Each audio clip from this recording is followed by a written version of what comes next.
Well, thanks for having me. Looking forward to the conversation. So, yeah, I want to start just by introducing you to anyone who hasn't read your work or isn't familiar with your books. Um, as everyone should know, Steve Majors, who is not the $6 million man, which is what I also grew up with, but I like that you have a sense of humor about that. Steve Majors' work explores the intersections of race, identity, and family. His debut memoir, which came out in 2021, is called High Yella, a modern family memoir, and it recounts his experience growing up as a white passing mixed race child in an all black family in rural Western New York. And his latest essay collection, which we're going to focus on, is titled Man Made: In Search of Dads, Daddies, Father Figures, and Fatherhood. And believe me, it is all in there. Plus, he's also at work on his first full length play, American Gothic. So you are a very busy guy. And so thanks for taking some time to talk to us. Well, thanks, Jerry. Again, I'm really looking forward to the conversation. So I want to jump in just right away because as I mentioned to you, I have so many questions because you cover almost every facet of manhood, queerness, gayness, fatherhood. I mean, everything is in this book. And so I guess first, explain to us, as you mentioned to me beforehand, this is a memoir and essays, but really you see it as a collection of essays, whereas your first book was a fully formed memoir, meaning you had a narrative arc from beginning to end, right? Yeah, and again, I mean, if you ever write a second book, you're like, well, I'm not going to write the same thing again. But I found like the first book, which is this one, Hayella, I found that there was almost an element that I left off the page, an element of my identity that I felt like I had somehow, if not suppressed, I certainly didn't give it as much attention. And that was, what does it mean to be a gay man, a gay father? And so there were elements of that that I felt like I needed to bring out in a different form. And Man Made was that attempt to do so. It was really a collection of essays about different facets. Like, even as a gay man, I think we can slice our identities up in different respects. So, who I was as a little kid trying to figure out my identity met is different than who I was at 20, then it's different than who I am today. And even between those, I think there are other slices that you can take at sort of exploring yourself. What does it mean to be a gay man who is looking for a father figure versus what does it mean to be a gay man who is a father themselves? And so Yeah. it was really kind of exciting to kind of explore those different aspects. Yeah, I mean, so you do have it sectioned into basically chronological, but we go slip into future and past here and there. And you start out with your childhood, which you never knew your biological father, and you had an abusive father growing up and then you had other sort of surrogate father figures, some white, some black. And then you say very point blank, like, I thought of masculinity, or I think of masculinity very different from my brothers or of my other men in my life. And right now, we get so much talking about the men are not all right or what's going on with boys. I just finished Peggy Orenstein's Boys and Sex, and so I mean, that's only a couple years old, and I'm thinking, oh, I would hate to be a parent right now, and you are one. But we, as when we were boys, we know that it was complicated enough, and you really dig into those scary moments, the sexy moments, the confusing moments. I guess first I want to start out. Was it harder to write about those childhood memories and traumas, or was it harder to write about right now being a dad in 21st century America? I'd say it was equally as hard. And here's why. If you'll notice, if anyone picks up the book, they'll notice that they're all written in present tense. And so that was a conscious choice. I wanted to bring people into the moment. Like, here's how I was thinking about identity or masculinity or what it meant to be a boy or a man or someone who was gay in those very specific moments in time. And I'll tell you, Jerry, as I sort of wrote those essays, and even as I sit with them today, it takes me back to those moments. And so, equally as scared of what it meant for me to be a young boy trying to figure out, like, am I gay? What does it mean about me? What do others think about me? Uh, it's equally as scary to think about, like, how do I show up as a dad to two young women um, who are taking from the environment their idea of what a dad should be, a very masculine, very kind of heteronormative sort of like dads are like this. Even though like I literally raised these kids from birth, they have a very specific idea of what they assume a father should be. So it's even scary to think about that now. Like, who am I today? I remember though, as a kid, being very confused by all the pop culture dad stuff too, because my dad was working class, he was a plumber, and all the things when you got into that Father's Day thing was all about ties and golf. And my dad he never wore a tie, he didn't golf. And then you kind of address that as well. Like, one, how your children what you're called, how they're going to engage with you, when they also realize they don't have a mother, and what that means. But also, when you're a child, you're like my dads, let's say, don't really fit the model that everybody's telling me a dad is supposed to be, even if it's from the Brady Bunch or whatever you're perceiving, right? Yeah, I mean, I think about it as a kid, and I think everyone has like those. We all get these signs and symbols and these archetypes that are sort of presented to us of what it is to be a man, right? And so I come from a particular generation, and a lot of that came from television and pop culture Yeah. and magazines. And, this was the mirror that I'm holding up to myself. I'm like, is this who I'm supposed to be? And I find now those things still endure no matter how Yeah. much progress that we've made. I think still as men, we are presented with all of these images and ideas of what it means to be a man. So no wonder, right? We have a generation of young men who are searching, like, what does it mean? How do we answer these questions for ourselves? And many, I would posit, many young men are lost trying to kind of sort through that. So I'm the oldest son of 4. I have 2 sisters and a brother. My brother's 10 years younger. You were 4 boys, and I've heard about these families with all boys.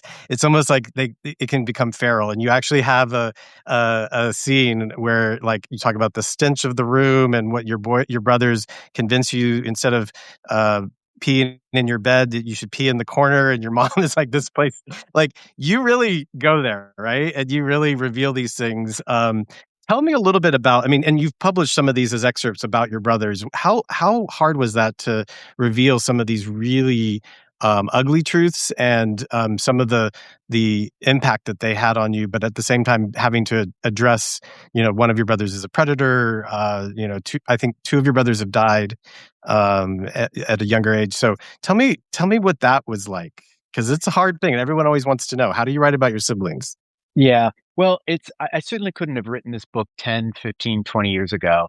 I think part of it is the nature of the age that I'm at. Quite honestly, the 2 of my brothers have passed.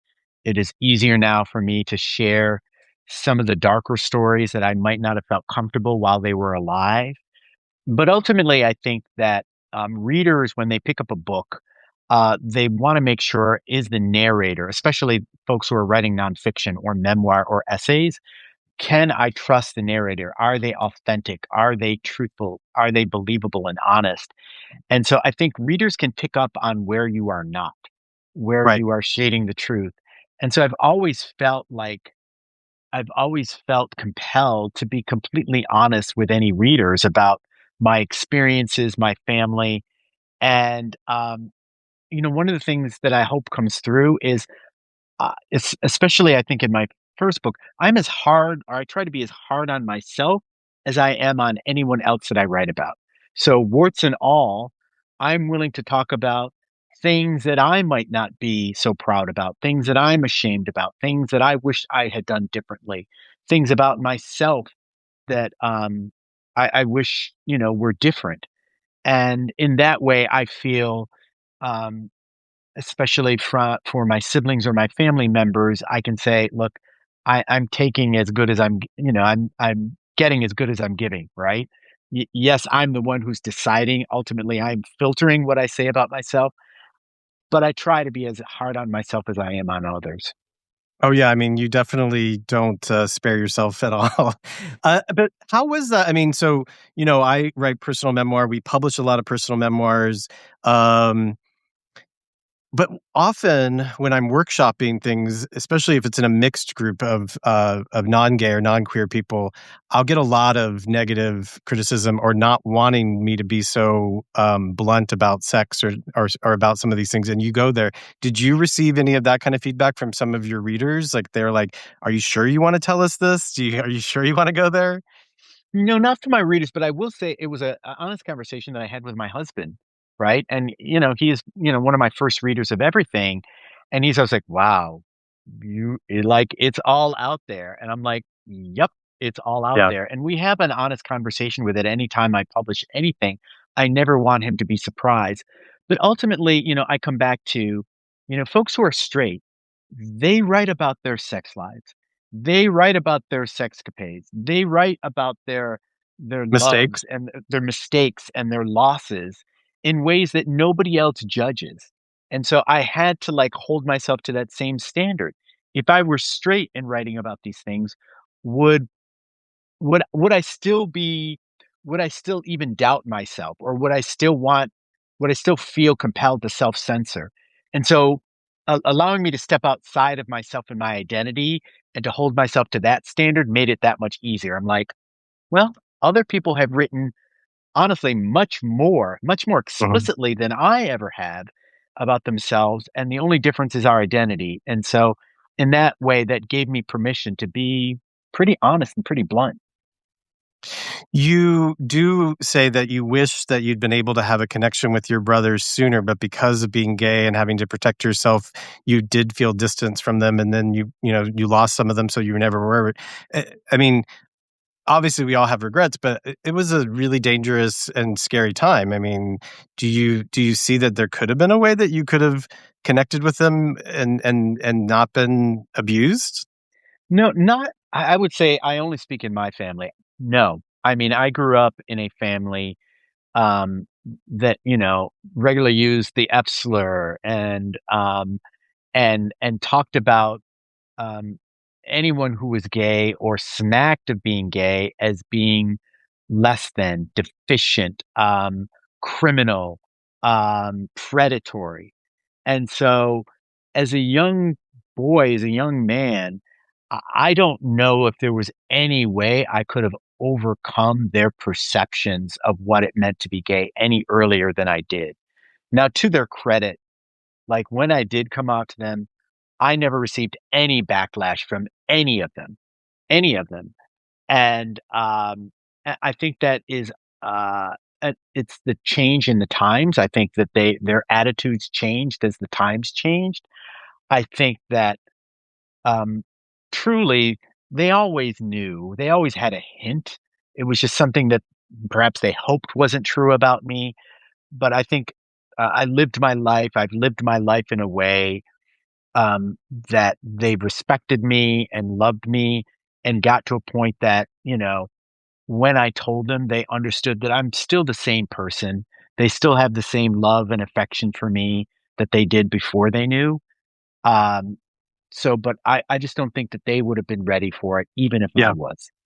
Well, you also mentioned, I think so well, because I think people forget that in the 70s, 80s, even into the 90s, our pop culture role models were often child molesters, serial killers. They were all, America's Most Wanted.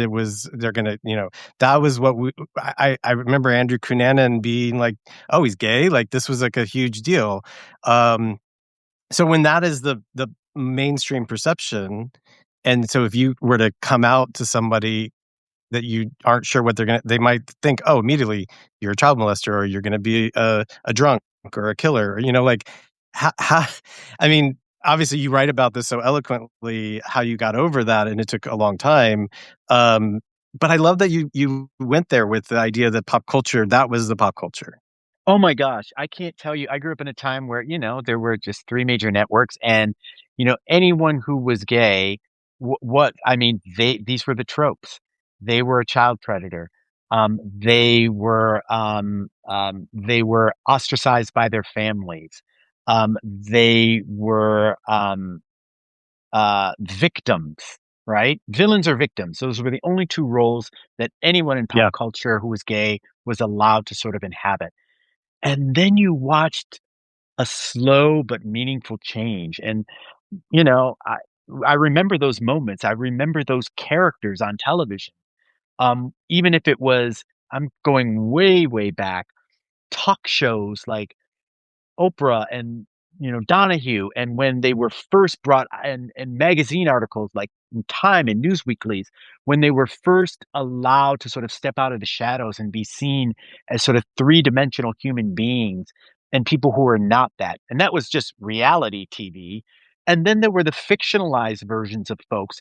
I'm dating myself and I go back to like Soap Right. and Billy Crystal Billy character. Crystal, that character, and, guest starring characters on, sitcoms and on dramas that would come on, and slowly but surely, you watch the pop culture sort of change that narrative, and that was in many ways affirming for a young boy like me being able to see that, and I think about this generation with many, many, many more positive role models in pop culture, and yet there are still those vestiges, still those areas that you can point out and you're like, "Oh, there goes that trope, there goes that stereotype."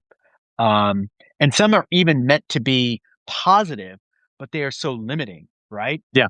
There's the gay fashionista. There's there's the gay,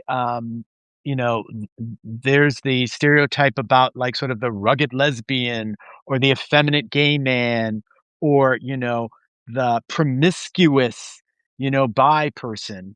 And you're like, and it's meant to kind of sort of show more, they're meant to kind of be some of them endearing, but in ways some they're not, because they're limiting to our full humanity and our full spectrum of identity. So hopefully you don't hate that I'm gonna ask this question, but you talk about you had crushes on these hockey players, and we're going through this whole heated rivalry time. Is it weird for you to see that everybody's obsessed with gay hockey players when you were there first? You were like, "I had crushes on lots of hockey guys," and got Yeah, rebuffed many times. oh my gosh, yeah, I forgot about that part of the book. Yeah, it is weird, but I remember what it was like, and I went to a school in upstate New York that was a true sort of hockey school, and, I think men at the school outnumbered women something like 6 or 7 to 1, and, it is weird, and in that environment, and I write about this, there is a bit of this sort of, I'm looking for what the word is, this uh I believe that sexuality is on a spectrum, and I think that there were some of those men like who I know were if they were not gay they were absolutely questioning or curious, Mhm. right? And it can be confusing for someone who is squarely gay, to get signals and to get signs from seemingly straight men or who actually may be straight and identify as straight, that there's room for sort of experimentation or curiosity. And it can be very curious, very confusing to kind of and very hard to parse out, right? Like, okay, um, to straight guys experimenting maybe okay and something they could laugh off but, like, if it's a straight and a gay man, right, like, that there's something that is flawed or almost troublesome or dangerous about that, and so, yeah, it's a weird time to see straight people, women and men just, like, real like, identify with uh, this heated rivalry sort of narrative. And I've read something recently that like what is appealing to them is about it's the softening of male identity. That's what's it's not necessarily about the sex, but it's like, wow, men can be emotionally open, Right. emotionally vulnerable, in ways that once again, pop culture does not always allow them to be seen straight or gay. And yet you talk about when, as you call them, soft boys, when you're considered a soft boy, or when I know in Black culture often there is this idea of being too soft, right? And so you're taught to actually armor up or to go against that softness. I recently saw a play off Broadway called The Monsters, and you have this actor who becomes an MMA fighter, and he's so hard and monosyllabic. But when he goes back to like when he's a teenager, you see this sweet, silly boy, right? And then there's something that happens with boys where they are told, "Stop being soft, stop being silly. You need to man up." And you write about that quite a lot. I mean, I'm so glad you brought that up. Like one of the things in the conversations about the book, they're like, what is the things that most surprised you that you discovered about yourself that you sort of, unearthed? And it was that aspect. When I think of myself at 6, 7, 8, 9, 10, very soft, very effeminate. Like my affectations, my vocal intonations, my my whole physicality was a lot different, and both figuratively and literally, it was beat out of me. You know, um, from my brothers who wanted to toughen me up, right? From, you know, playground bullies, right? Who just wanted to pummel it out of me. And, I'd say figuratively from pop culture and picking up other cues and clues, uh, and that like it was not okay to be that way. If I wanted to if I wanted to have friends, if I wanted to fit in, if I wanted to be safe, I had to have more masculine mannerisms.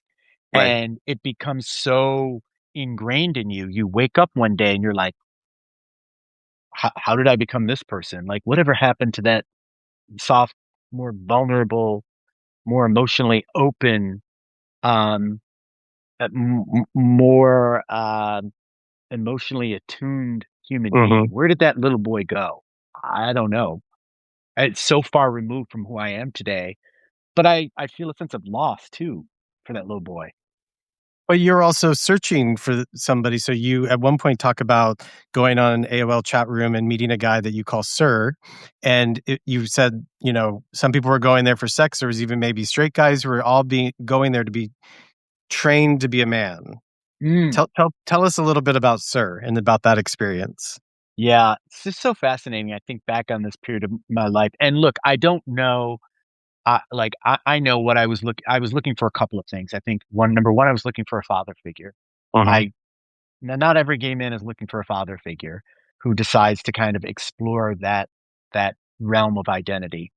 Um, but yes, others are looking for masculinity, affirmation, right? Affection, acknowledgement from these hyper masculine men, right? Like, oh, you see me, you like me, right? Um, and you'll model for me what it is for me to be a man. And in Yeah. order to be a man, I have to be hyper masculine or I have to submit to you, right?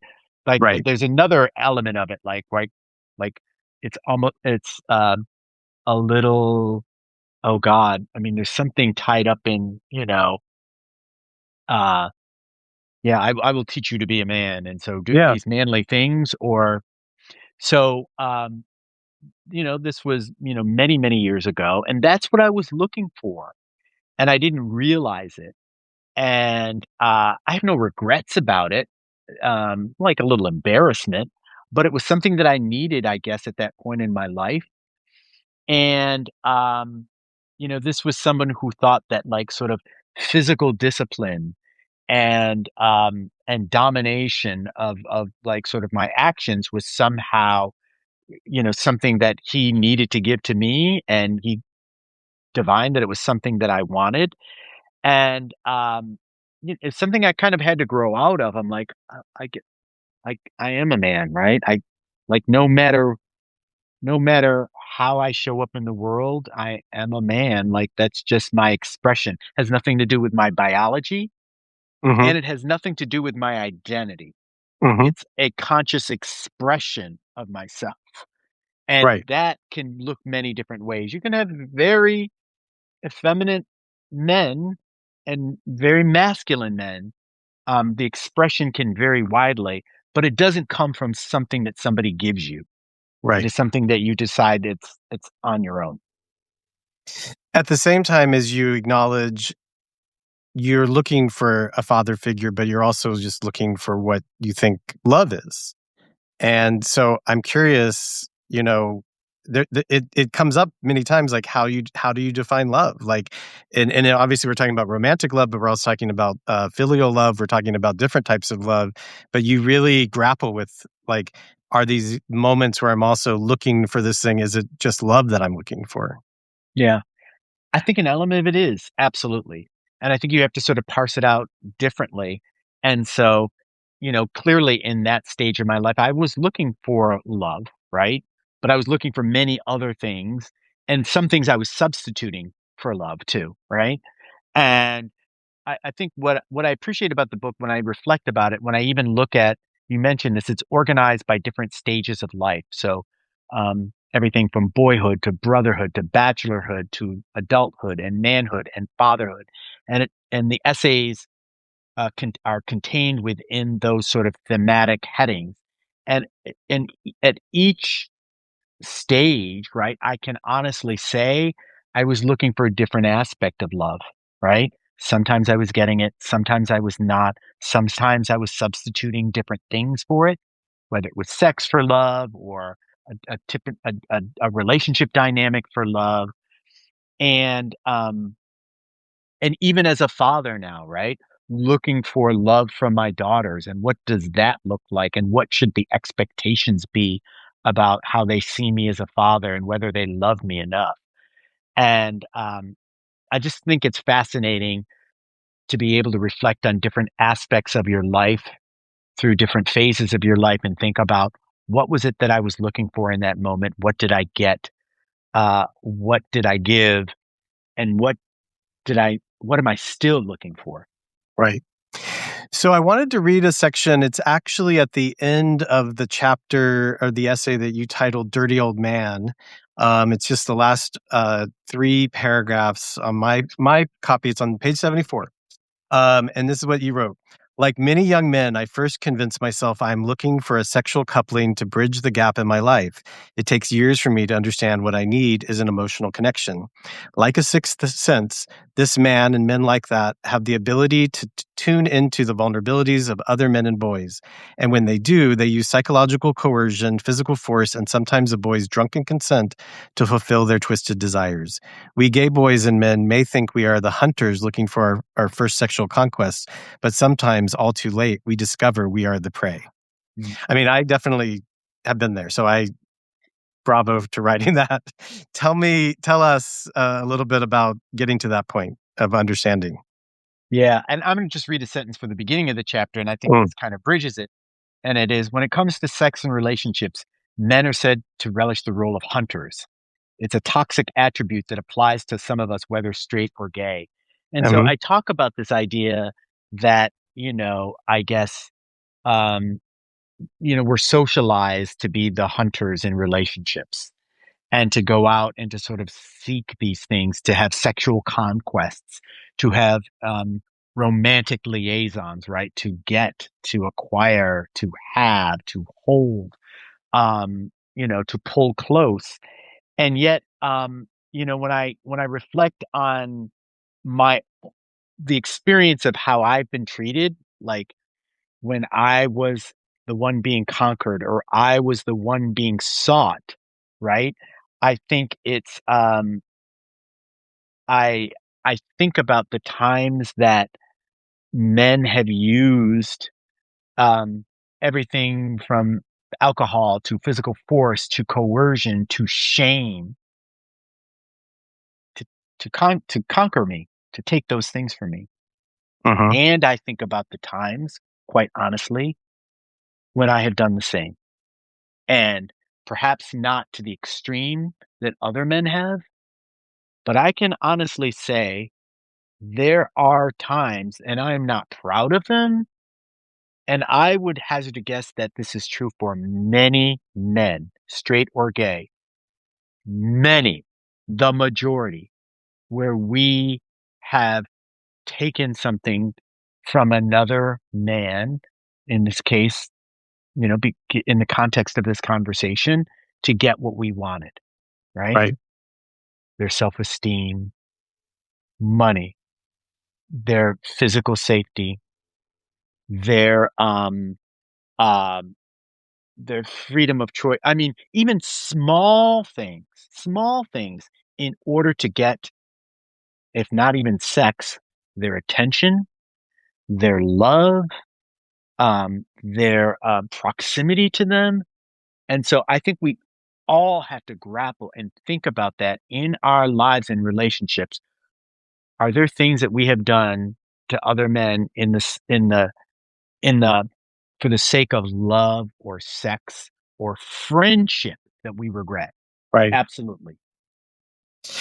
I will go a step further and say there's another mindfuck there for me because, I know that because I didn't wanna seem like the hunter sometimes, I would put myself into a role of making myself very available so that the other person would have to be the pursuer, so that I didn't feel like I was the one who was, in a hierarchical situation where I was the person pursuing, even if that was my MO, right? Like, so it gets so complicated, right? It does. And can I just add this real briefly?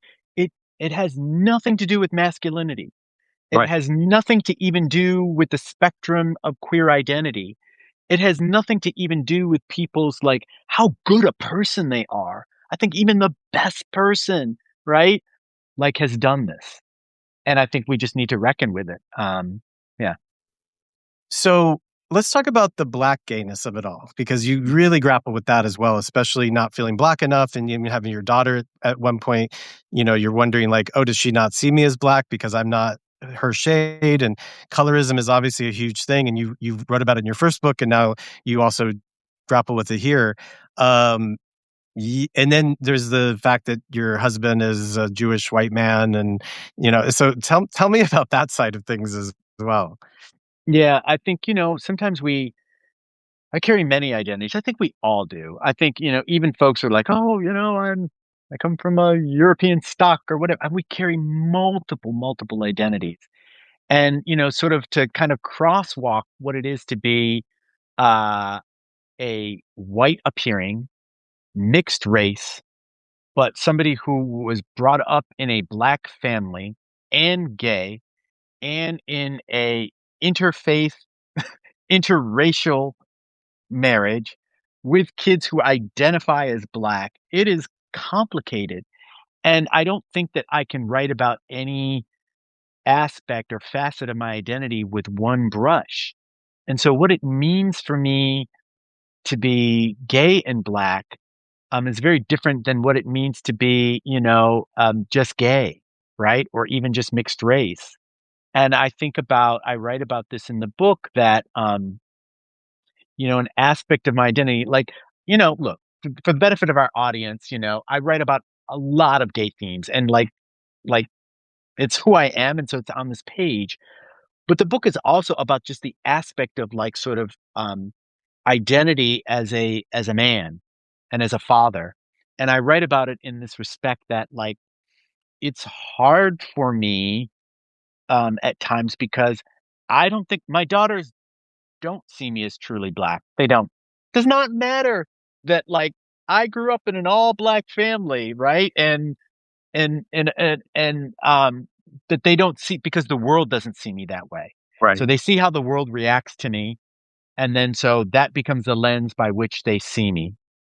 And the same is true, honestly, Jerry, about like being gay. They're like, Right. you know, I'm sorry, I'm not the fashion gay. I'm not the decorating gay. I'm not the Broadway show gay. I'm sorry. I'm just that was just never me. Or if it was me, it got beat out of me a long time ago. And so they lovingly but jokingly like, you're not really gay, or you're not really black. I'm like, okay, I'm sorry. How old are they now? 21 and 22. Right. Um, And they honestly say it actually would have been easier if you were that gay dad who took us out on shopping excursions and got our right. hair done and our nails done. They say that would have been easier for them. I like that you talk about that. I feel like I'm probably a disappointing gunkle because I'm not, like, doing all the fabulous gay uncle things that I should be doing. My husband and I always say we aspired to be like Auntie Mae. We weren't rich enough, but also we just don't have enough attention to like actually follow through. But if any of them ever want to come and have some fabulous time in New York, like they're always invited. But we don't have a tiger. We don't, we're not gonna.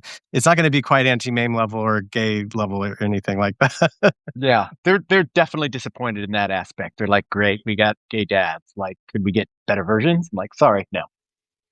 um, You also, and this is what's so fascinating about this book, and I really want more people to read it and discover it because, as we said, you start out with childhood and you go through that, but then you really tackle also midlife, and you even get into when you and your husband Todd uh, are really not liking each other anymore, and not liking you. You don't feel like you're gay anymore, and that you're not. You're just like, how did we end up with this life? I mean, I wanna get into the fact that you guys chose to be fathers as well, right? Because with your background, many people, like most of my friends and I have all said we don't ever want children. And yet you decided, yes, we do, and we're gonna go through all of this. So I guess let's start with the first part, which is, um, well, you said you share everything with him. When you wrote about you guys basically getting into that midlife crisis zone, what did tell me about that? How he Yeah, reacted to that. I mean, the bar for us, like, I was like, "Is it true? Is it true?"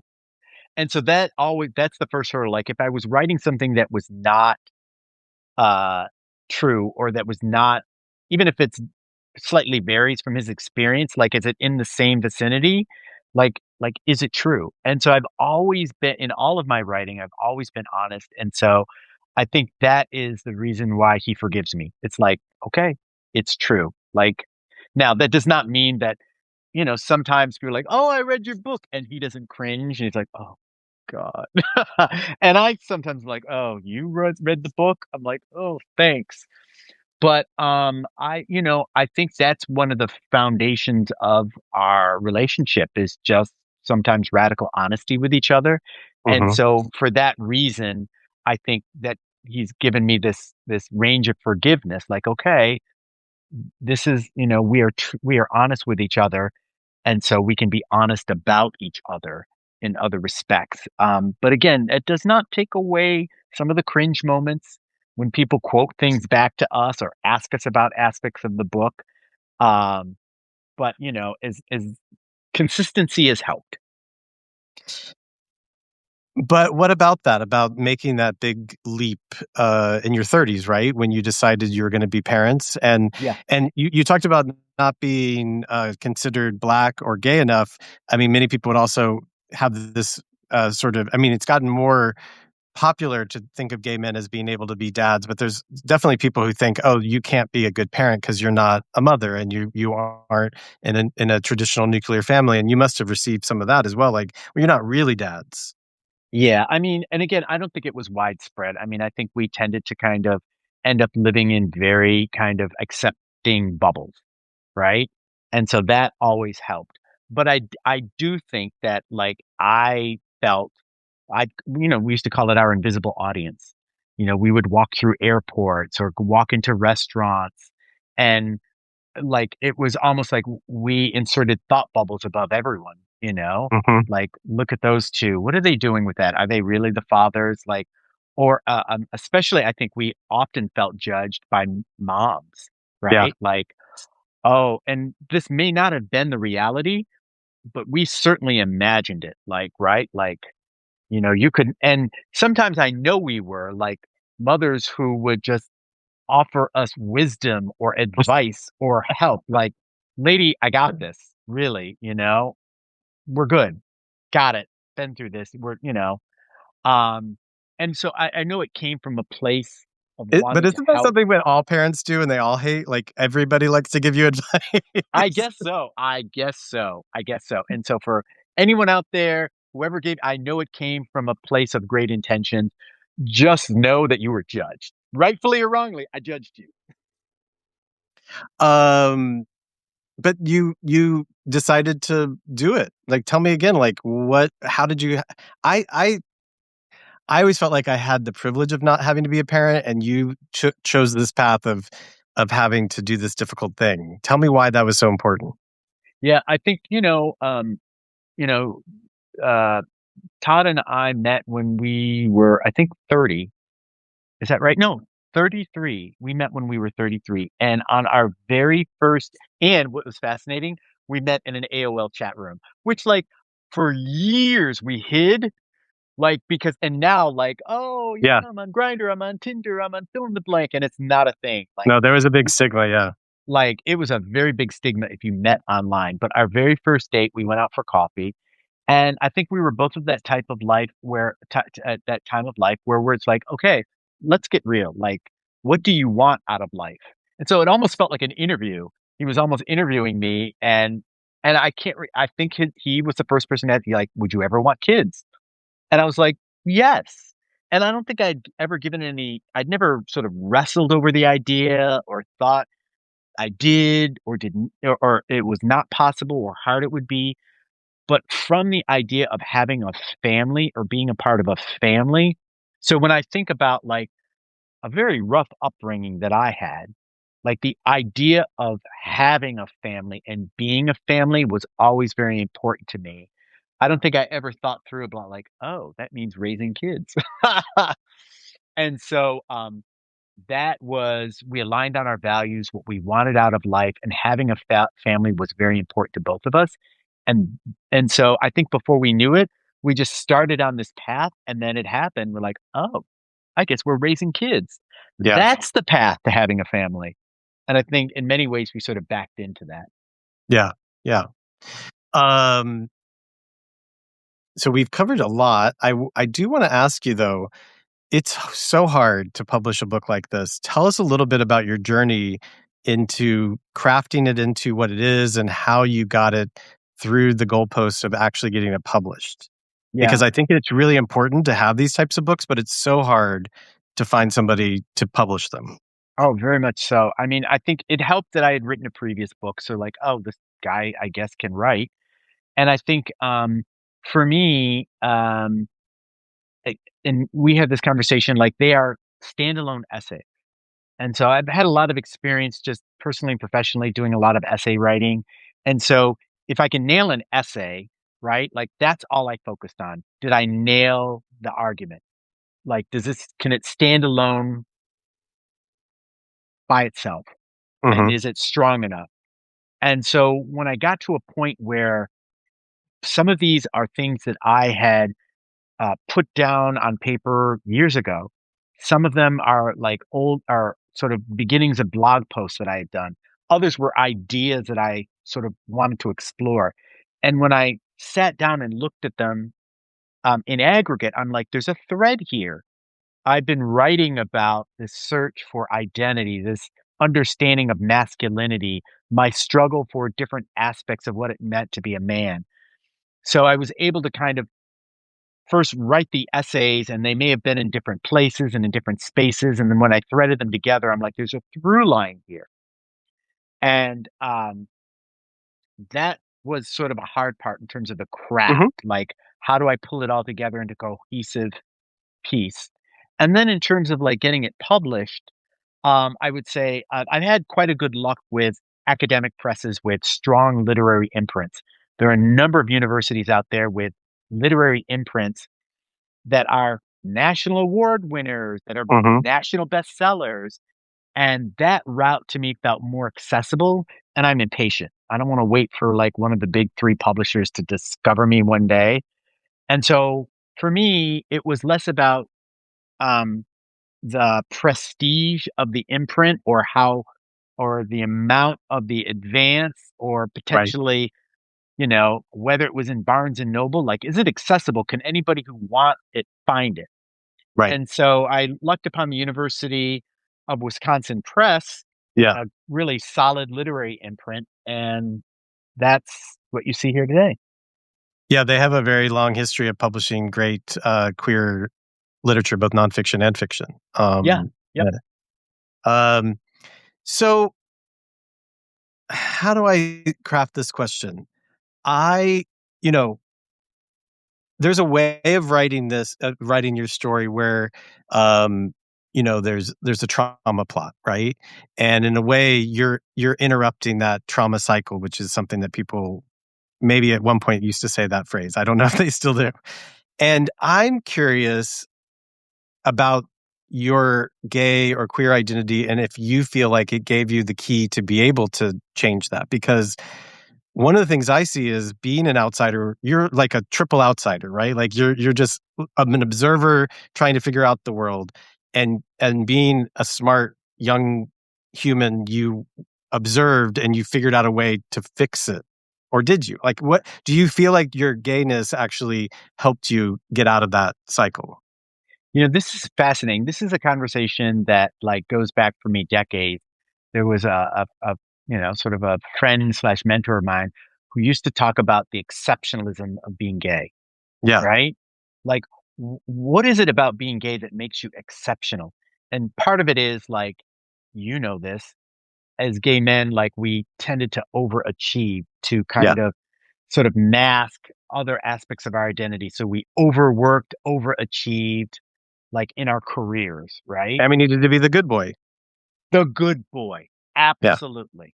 So that was an aspect of it. And I think the other thing that we bring as queer people, and more specifically in this context as gay men, is that outside observer, right? The ability to go outside of ourselves, observe our environment, observe how people interact with us. Part of it is literally it's out of safety. You have to be able to read the room. You have to understand the context in order to walk safely through the world. That's true of folks who are black, right? As Yeah. well. Like you have to be willing, you have to be able to code switch. Yeah. You have to be able to show up in a boardroom and mask what might be seen as effeminate mannerisms in order to kind of operate in that realm. Now, I don't think that's right, but it was what was required for many, many years. And I think that there is also just a, a temperament, a sensitivity that comes with how we are socialized as well to be able to operate in different environments, get along with many different people, um, and also I think there's just sort of like there's also an aesthetic sensibility, right? Like to be able to evaluate and judge, Hmm. sometimes in not a negative connotation, like what is this thing? How do I interpret it? We see the world with very finely attuned eyes. Yeah. And I think that is kind of and I think a lot of us bring to um, whatever our creative endeavors are. Absolutely. I think you're so right. And I definitely have thought of the gay exceptionalism thing. So it's good to hear it said that way.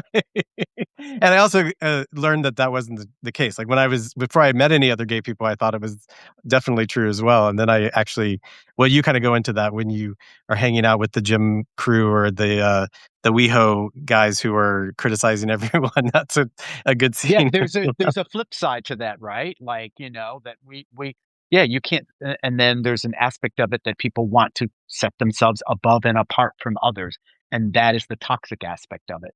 Yeah. I mean, that's the other thing that's great about your book is that you've lived so many different places and so many different lives. So you've seen it from so many perspectives, which I appreciate because sometimes you do feel like there's a sort of provincialism, especially if it's like a New York story or something where it's just that. And you're showing us all over the country and different classes and different everything. Um, so we kind of touched on this a little bit when we were talking about Heated Rivalry, but I want to go a little deeper because to kind of wrap things up, I am always the reason why I started the Queer Love Project, to be perfectly honest, is because I'd been gay all my life and I'd been writing about it, I'd been researching it. And then, I was there on the front lines when the It Gets Better campaign happened. I actually had the gay brother of the young man who jumped off the bridge as my intern and helped him, kind of deal with that trauma, writing through it. And Tyler Clementi's brother. And And so there was always this feeling like and then I was there when marriage happened and everyone's like, okay, you guys won. It's over. You guys are, everything's fine. And yet I still see young people struggling. I still see people not understanding how to find love or how to talk about it or how to, all the things that you're writing about. What do we do? I mean, you're a dad. Tell us. Tell us, dad. Yeah. Yeah. I think, again, and I'm going to apologize for those folks who are here who don't identify as gay and may identify somewhere else on the queer spectrum. So I'm, I say that because that is the lens by which I'm going to answer this question.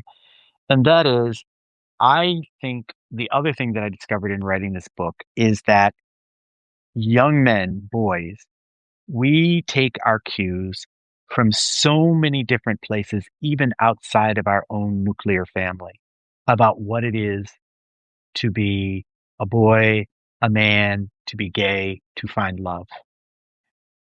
Our boys are watching.